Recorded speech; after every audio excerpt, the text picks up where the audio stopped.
नमस्कार साथियों, आप सभी का स्टडी विद श्री कुंज बिहारी यानी एसकेबी ग्रुप में स्वागत है। आज की हमारी कक्षा का विषय है सर्वनाम। ठीक है, तो सर्वनाम पर आगे बढ़ने से पहले हम ये जान लेते हैं, जैसे कि हम अपनी हर कक्षा में देखते हैं कि वहाँ से कैसे प्रश्न पूछे जाते हैं। ठीक है, तो सबसे पहले हमारा सर्वनाम से कैसा प्रश्न बन सकता है। सबसे पहले शाब्दिक अर्थ, सर्वनाम का शाब्दिक अर्थ क्या है। एक प्रश्न यहाँ से बन सकता है। दूसरा प्रश्न बन सकता है जो हिंदी है उनमें मूल सर्वनामों की संख्या कितनी है, ये प्रश्न बन सकता है। पूछा भी गया है ये प्रश्न परीक्षा में।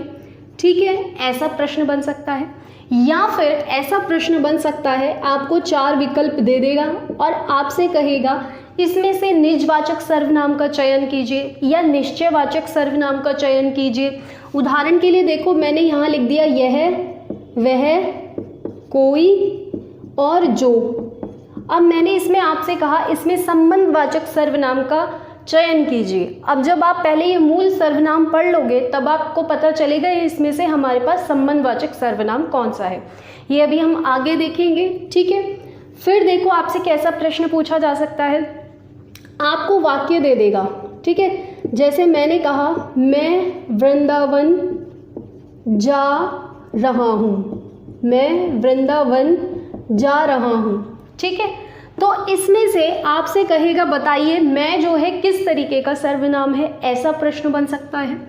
या फिर सर्वनाम के कारकीय रूप, सर्वनाम के कारकीय रूप पूछे जा सकते हैं, कारकीय रूप पूछे जा सकते हैं, ये प्रश्न बन सकता है।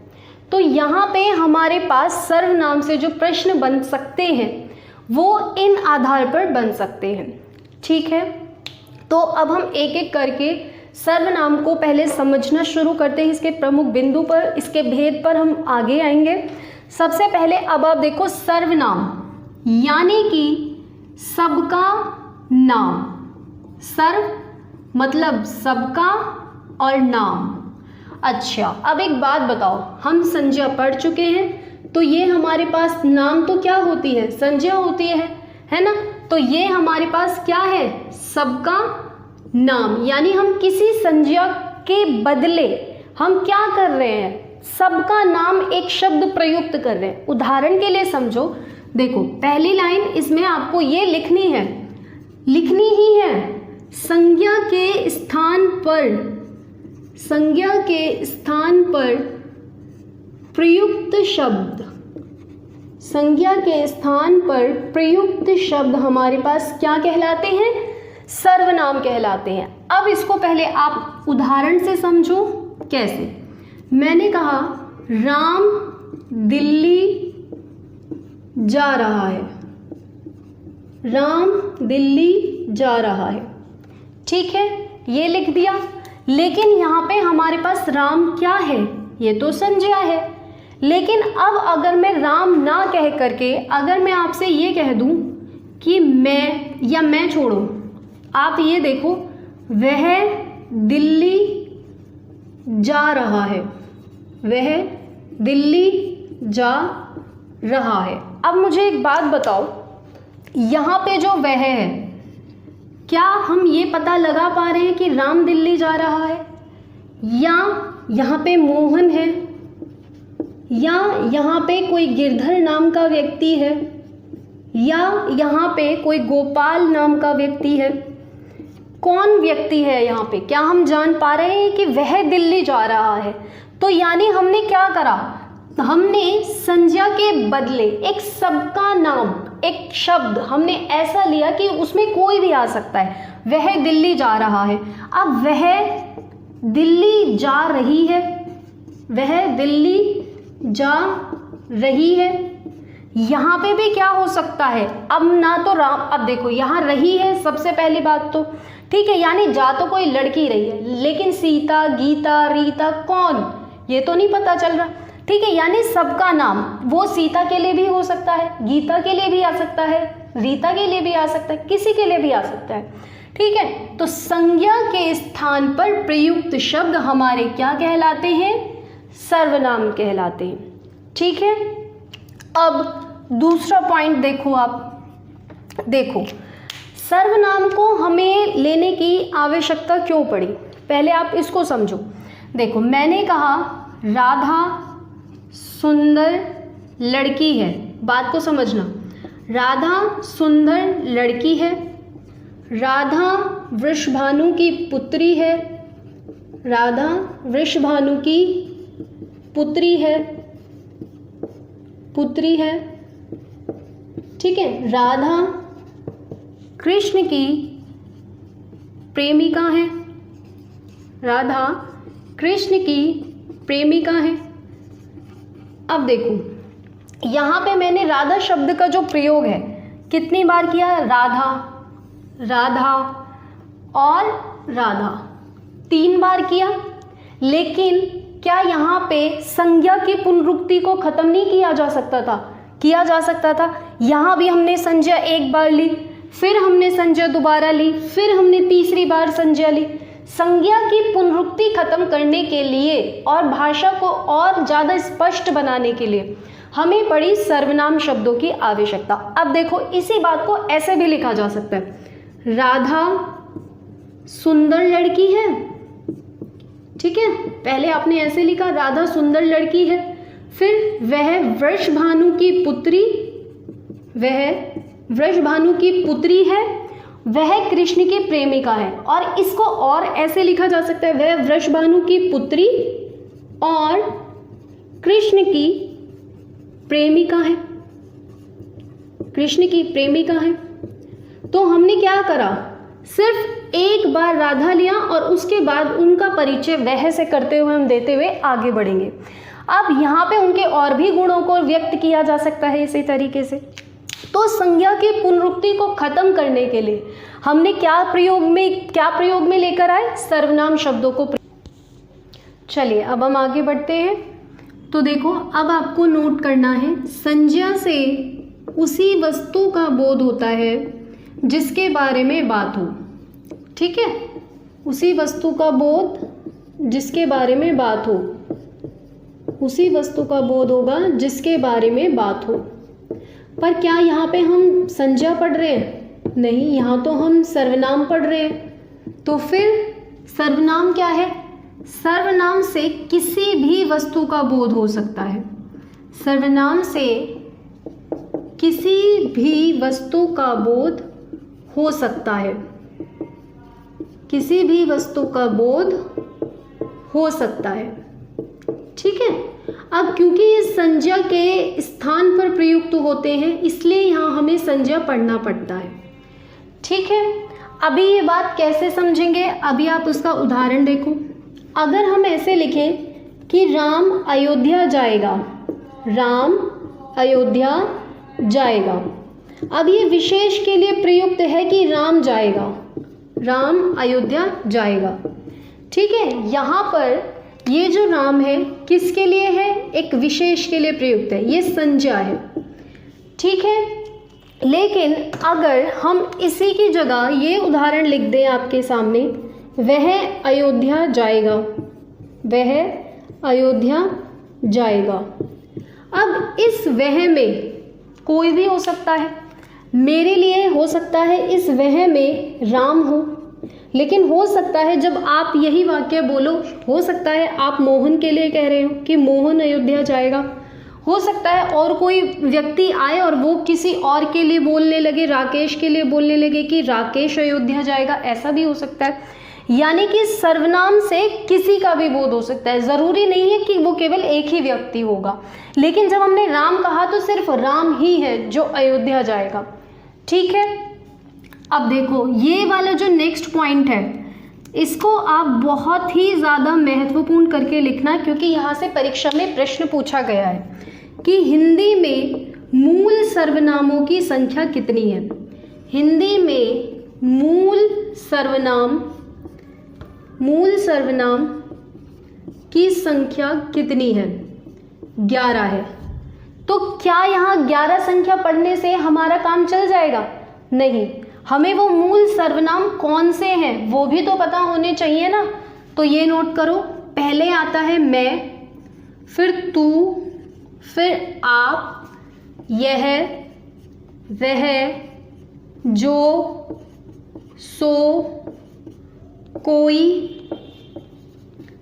कुछ, कौन और क्या। ठीक है, तो अब गिन के देख लेते हैं, पूरे 11 हो गए क्या? 1 2 3 4 5 6 7 8 9 10 और 11। हाँ, ये हमारे 11 सर्वनाम हो गए। ठीक है, लेकिन अब इसमें भी जब हम वाक्य में प्रयोग के आधार पर देखेंगे, ये आप, ये यहाँ पर यह और वह, ये बहुत ज़्यादा महत्वपूर्ण है हमारे लिए, क्योंकि ये परीक्षा में घुमाते बहुत हैं बच्चों को कि ये आप प्रथम पुरुष के लिए है, यानी कि पुरुषवाचक सर्वनाम के लिए है, या फिर ये निजवाचक सर्वनाम के लिए है, या फिर अब हमारे पास जैसे यह और वह है, ये हमारे पास कौन से सर्वनाम में है। तो ये सारी चीज़ें अभी हम एक एक करके देखेंगे। पहले आप इसको नोट करो, फिर आगे बताती हूँ। चलिए, अब हम सर्वनाम के भेद की तरफ आगे बढ़ते हैं। तो देखो, अगर परीक्षा में आपसे पूछा जाए सर्वनाम के भेद कितने हैं, तो आपका उत्तर होगा 6। ठीक है, अब कौन कौन से भेद हैं वो देखो। पहला आपके पास आता है पुरुषवाचक सर्वनाम। ठीक है, पुरुषवाचक सर्वनाम।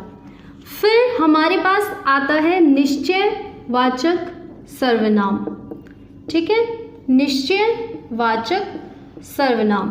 तीसरा हमारे पास है अनिश्चयवाचक सर्वनाम। अनिश्चयवाचक सर्वनाम।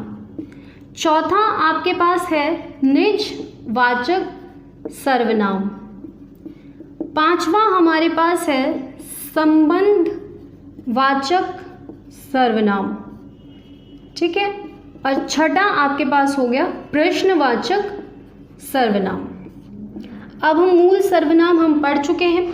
अभी हम देखते हैं पुरुषवाचक में हम क्या क्या पढ़ेंगे। पुरुषवाचक में हमारे पास आएगा जैसे मैं, तू, यह, वह, ये, वे। अभी आप ये देखोगे कैसे आएंगे। ठीक है, पहले आप देखो। फिर निश्चयवाचक सर्वनाम में हमारे पास आता है यह और वह, ये, वे। अब आप कहोगे ये यहाँ भी आ रहे हैं, ये यहाँ भी आ रहे हैं। तो जब मैं आपको पुरुषवाचक सर्वनाम पढ़ाऊंगी एक एक करके या निश्चयवाचक, तब मैं आपको डिटेल में पूरे विस्तार से बताऊंगी। लेकिन पहले अभी आप देखो, अब अनिश्चयवाचक में हमारे पास क्या आता है, जैसे कोई या फिर कुछ। कोई जो किसी व्यक्ति के बारे में बात कर रहा होगा, और कुछ यानी कि ये प्राणीबोधक और ये अप्राणीबोधक। ये किसी व्यक्ति के लिए और ये किसी वस्तु के लिए। ठीक है, अब देखो निजवाचक सर्वनाम में हमारे पास होता है आप, और आप यहाँ पे भी प्रयुक्त होता है पुरुषवाचक में, लेकिन आदर को सूचित करते हुए, आदर के अर्थ में। ठीक है, आदर के अर्थ में ये यहाँ पर प्रयुक्त होगा। ठीक है, आप देखो संबंधवाचक सर्वनाम में हमारे पास आता है जो और सो, ये हम लोग देखेंगे। प्रश्नवाचक में हमारे पास आता है क्या और कौन, इस तरीके से हम पढ़ेंगे। या फिर ये भी हो सकता है क्या क्या या कौन कौन, यहाँ पे जहाँ वहाँ, इस तरीके से। तो ये हमारे पास पहले आप सर्वनाम के भेद और इसमें हमें क्या क्या पढ़ना है आप वो नोट करो। फिर इसके बाद अब हम एक एक करके विस्तार से पढ़ते हैं। चलिए, अब हम पुरुषवाचक सर्वनाम की तरफ आगे बढ़ते हैं। ठीक है, तो सबसे पहले आप ये देखो, यहाँ पे लिखा है पुरुषवाचक, यानी कि इस नाम को देख करके मुझे ये समझ में आ रहा है कि यहाँ पे किसी पुरुष के बारे में भी बात होगी। ठीक है, किसके बारे में बात होगी? किसी पुरुष के बारे में बात होगी। कहने का मतलब किसी व्यक्ति के बारे में बात होगी। समझ आता है ये, है ना? ठीक है, तो अब एक बात बताओ, जब लोग बात करते हैं आपस में, तो उसमें कितने व्यक्ति शामिल हो सकते हैं? एक वक्ता जो बात को कहेगा, एक श्रोता यानी कि जो बात को सुनता है, या एक अन्य व्यक्ति जिसके बारे में बात की जाती है। ठीक है, तो ये हमारे पास 3 तरीके से व्यक्ति किसी भी वार्ता में शामिल हो सकता है। ठीक है, अब वक्ता कौन है जो बात को कहेगा, श्रोता जो बात को सुनने वाला है, और अन्य जिसके बारे में बात की जाएगी, कोई अन्य, वक्ता और श्रोता से अलग। ठीक है, अब देखो हमारे पास इस आधार पर उत्तम पुरुष, मध्यम पुरुष और अन्य पुरुष, तीन तरीके के सर्वनामों में हम पुरुषवाचक में पढ़ेंगे। पहला उत्तम पुरुष जो किसके लिए प्रयुक्त है, या तो वक्ता के लिए या फिर लेखक के लिए। ठीक है, उत्तम पुरुष हो गया। मध्यम पुरुष जो श्रोता या पाठक गण होते हैं उनके लिए मध्यम पुरुष। ठीक है, अन्य पुरुष में फिर हमारे पास क्या आता है, जो वक्ता और लेखक है, जो श्रोता और पाठक है, इनके अलावा अन्य कोई भी वक्ता और श्रोता के अतिरिक्त अन्य जिस भी व्यक्ति या पदार्थ के बारे में आप बात करोगे वो हमारे अन्य पुरुषवाचक सर्वनाम में जाते हैं। अब उत्तम पुरुष का जो मूल सर्वनाम है वो हमारे पास है मैं, मध्यम पुरुष का है तू और अन्य पुरुष का है वह। ये हमारे पास इनका मूल सर्वनाम है। ठीक है, अब इसमें हमारे पास वचन या फिर कारक के आधार पर परिवर्तित होकर कौन कौन से हमारे पास सर्वनाम आ जाते हैं, जैसे मैंने, मुझे, मुझसे, हम, हमने, हमारा आदि। ठीक है, इस तरीके के जो हमारे सर्वनाम हैं वो कहाँ जाएंगे, उत्तम पुरुष में जाएंगे। फिर मध्यम पुरुष में क्या जाएगा, जैसे तू, तू से बन गया तुम, तुमने, तुमने, तुम्हारा, तुमसे, आप, आपने, आपको, इस तरीके के आदि, ये हमारे किस में जाएंगे, मध्यम पुरुषवाचक सर्वनाम में। फिर अन्य पुरुष में हमारे पास क्या जाएगा, जैसे यह, वह, ये, इस, इनको, इन्होंने, इन्होंने, उसको, उससे आदि। ये हमारे किस में जाएंगे, अन्य पुरुषवाचक सर्वनाम में जाएंगे। अब ये देखो कि इसमें हमारे पास उत्तम पुरुष, मध्यम पुरुष और अन्य पुरुष, हालांकि जब हम वाक्य में प्रयोग के आधार पर देखेंगे तो हमारे पास कौन कौन से सर्वनाम वहाँ पर होंगे वो छांटना हम सीखेंगे, लेकिन उससे पहले इनका एक एक उदाहरण आप यहाँ पे लिखो। जैसे उत्तम पुरुष में हमने कहा मैं जा रहा हूँ, मैं दिल्ली जा रहा हूँ। ठीक है, दिल्ली जा रहा हूँ। तो यहाँ पर जो मैं प्रयुक्त हुआ ये हमारे पास क्या है, उत्तम पुरुषवाचक सर्वनाम है। यानी कि हमारे पास जब वक्ता स्वयं के लिए या फिर लेखक स्वयं के लिए जिन शब्दों का प्रयोग करेगा वो उत्तम पुरुष में आ गए, और वो खुद के लिए कह रहा है कि मैं दिल्ली जा रहा हूँ, तो ये हमारे पास क्या हो गया, उत्तम पुरुषवाचक सर्वनाम। ठीक है, अब देखो तुम कल दिल्ली जाना। ठीक है, तुम कल दिल्ली जाओ, ये लिखो तुम कल दिल्ली जाओ। तो यहाँ पर जो तुम है, जब ये श्रोता के लिए कहा जाए, ठीक है, किस आप दूसरे व्यक्ति से कह रहे हो तुम कल दिल्ली जाओ, ठीक है, तो ये किसके लिए हो गया हमारे पास, मध्यम पुरुषवाचक सर्वनाम। ठीक है, अब अन्य पुरुषवाचक सर्वनाम का उदाहरण देखो, जैसे मैं जानता हूँ, मैं जानता हूँ कि वह सुशील है। तो यहाँ पे मैं जानता हूँ कि वह सुशील है, तो ये जो वह है ये हमारे पास क्या हो गया, अन्य पुरुषवाचक सर्वनाम में प्रयुक्त हुआ। ठीक है, अब आप इनके ये उदाहरण नोट कर। चलिए अब हम निश्चयवाचक सर्वनाम की तरफ आगे बढ़ते हैं। तो सबसे पहले हम देखते हैं, क्या निश्चयवाचक सर्वनाम को किसी और नाम से जाना जाता है? हाँ, बिल्कुल जाना जाता है। निश्चयवाचक सर्वनाम को हम संकेतवाचक सर्वनाम भी कह देते हैं। क्या कह देते हैं? संकेतवाचक सर्वनाम। क्यों कहते हैं अभी बताती हूँ। उससे पहले आप देखो यहाँ पर हमारे कौन कौन से सर्वनाम प्रयोग में आते हैं। यह और वह, यह के साथ ये और वह के साथ वे, तो ये हमारे पास क्या है? निश्चयवाचक सर्वनाम में प्रयुक्त होते हैं। अब बहुत ध्यान से देखो कि ये निश्चयवाचक को हम संकेतवाचक कैसे कह रहे हैं। ये किसी निश्चित वस्तु या व्यक्ति का बोध कराएगा। कैसे कराएगा वो देखना है। ये मेरा बोर्ड है। जिस पुस्तक में अभी आप लिख रहे हो वह तुम्हारी पुस्तक है। ये मेरी पुस्तक है। वह मेरा घर है। वो मेरी माताजी है। ये मेरी माताजी है। वो तुम्हारी माताजी है। ठीक है, तो ये हमारे पास जब हम पॉइंट करके बता रहे हैं, ये मेरा कप है, ये मेरी पुस्तक है, वो तुम्हारी पुस्तक है, वह मेरा घर है, तो ये हमारे पास जब हमें पॉइंट आउट करना पड़ेगा, हमें ऐसे बताना पड़ेगा उंगली उठा के कि ये मेरा, वह तुम्हारा, ये मेरा, वो तुम्हारा, तो ये हमारे पास क्या है? निश्चयवाचक सर्वनाम है। अब आप इसका उदाहरण लिखो। जैसे ये मेरी घड़ी है, ठीक है, वह मेरा घर है, वह मेरा घर है। तो यहाँ पर जो हमारे पास ये और वह, ये हमारे पास क्या है? निश्चयवाचक सर्वनाम है।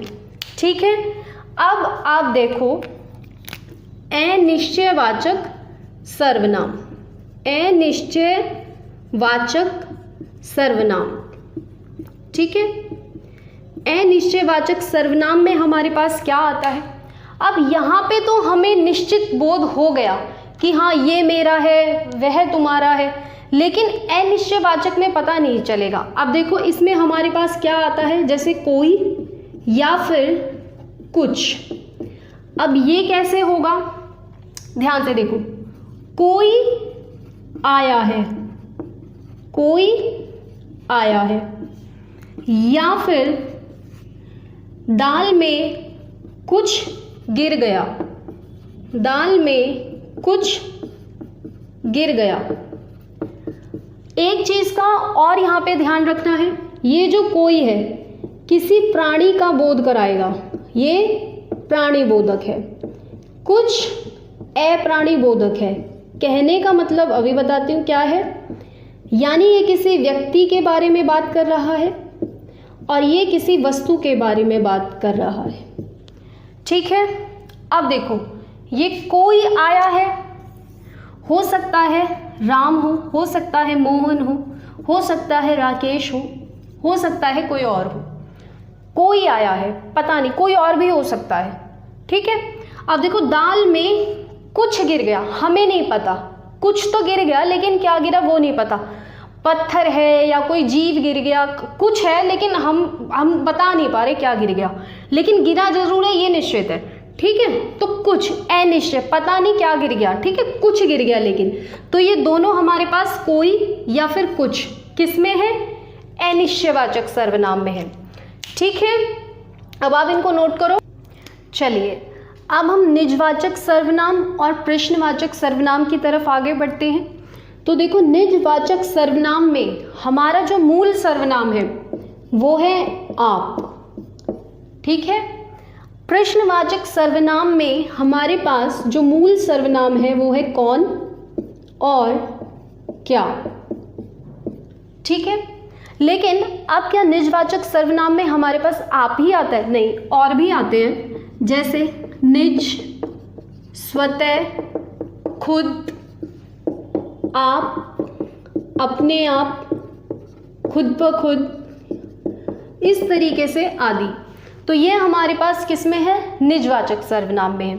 अब प्रश्नवाचक सर्वनाम है जैसे, तो कौन और क्या है, तो कौन कौन खाना खाएगा या क्या क्या लेना पसंद करेंगे, इस तरीके से ये भी आ सकते हैं। ठीक है, अब देखो निजवाचक सर्वनाम का उदाहरण देखो, जैसे कि मैं खुद दिल्ली जाऊंगा, या ऐसे कह सकते हैं मैं स्वयं दिल्ली जाऊंगा। ठीक है, तो ये हमारे पास यहाँ पर जो खुद है ये हमारे पास क्या हो गया, निजवाचक सर्वनाम। क्या है ये, खुद हमारे पास निजवाचक सर्वनाम। लेकिन अगर प्रश्नवाचक सर्वनाम के अब आप उदाहरण देखोगे तो देखो, कौन आया है, कौन आया है। ठीक है, दूसरा उदाहरण देखो, आप क्या कर रहे हैं, आप क्या कर रहे हैं। तो ये हमारे पास क्या है, प्रश्नवाचक सर्वनाम है, कौन और क्या। जब हमसे पूछेगा परीक्षा में कि यहाँ पर कौन या फिर क्या, कौन सा सर्वनाम है, तो ये हमारे पास क्या है, प्रश्नवाचक सर्वनाम है। ठीक है, आप इनको नोट करो। चलिए अब हम संबंधवाचक सर्वनाम की तरफ आगे बढ़ते हैं। तो सबसे पहले देखो ये करते क्या है, संबंध बताने का काम करेंगे। कैसे करेंगे, पहले ये देखो कहाँ कहाँ ज़्यादातर आपको दिखाई देंगे, लोकोक्तियों में दिखाई देंगे। ठीक है, जो मिश्र वाक्य हैं वहाँ पर दिखाई देंगे। अब आप कहोगे ये मिश्र वाक्य क्या होते हैं, एक उदाहरण से समझा देती हूँ। जैसे सुभाष चंद्र बोस ने कहा, सुभाष चंद्र बोस ने कहा कि तुम मुझे खून दो, मैं तुम्हें आज़ादी दूंगा। ठीक है, आज़ादी दूंगा। अब बहुत ध्यान से देखो, सुभाष चंद्र बोस ने कहा, ये वाक्य अपने आप में पूर्ण है, इसके लिए हमें शायद इसकी ज़रूरत नहीं है, बस सुभाष चंद्र बोस ने कहा। ठीक है, तो ये हमारे पास क्या है, प्रधान उपवाक्य। ठीक है, प्रधान उपवाक्य। ठीक है, लेकिन मन में प्रश्न आया, कहा, लेकिन क्या कहा, तुम मुझे खून दो मैं तुम्हें आज़ादी दूंगा। तो ये हमारे पास क्या है, एक आश्रित उपवाक्य है। ठीक है, आश्रित उपवाक्य। अभी के लिए हम मिश्र वाक्य के बारे में इतना ही जानेंगे कि जहाँ पे प्रधान उपवाक्य और आश्रित उपवाक्य हो वो हमारे पास मिश्र वाक्य है, और इस तरीके के वाक्यों में भी हमें संबंधवाचक सर्वनाम दिखाई देता है। ये हमारे सरल वाक्यों में प्रयुक्त होते हुए आपको नहीं दिखेंगे। ठीक है, इसमें आपको कैसे पता चलेगा संबंधवाचक सर्वनाम है, जैसे जब जब, यद्यपि, तथापि, जिसकी, उसकी, जहां, वहां, जितना, जितना, उतना।